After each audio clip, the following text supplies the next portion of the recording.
Ever had a brilliant idea right before bed? You write it down feeling inspired, convinced that tomorrow you'll bring it to life. But then, morning comes. You look at your idea again and suddenly think, something feels off. The inspiration is gone. The idea doesn't seem as exciting anymore. And just like that, your motivation disappears. So you decide to wait a little. Maybe later you'll feel ready.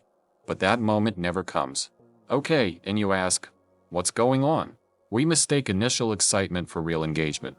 We expect to feel inspired before we even start. But in reality, inspiration only comes in the process.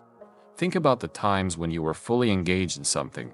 That feeling didn't exist before you started. It happened along the way. Once you take action, you'd naturally get into the flow. So how do you start if inspiration only comes later? Simple. Act without expectations. Seriously, no big expectations. No small ones either. You might think, if I set low expectations, it'll be easier to start.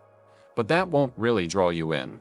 Or, if I set high expectations, it'll motivate me. But then comes the fear of falling short, and once again, you don't start. That's why action without expectations feels effortless.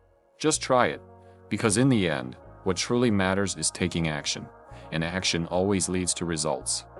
So next time an idea comes to you at night, don't promise yourself you'll wake up in a state of inspiration. Just write it down and take the first step. Remember, results always follow action.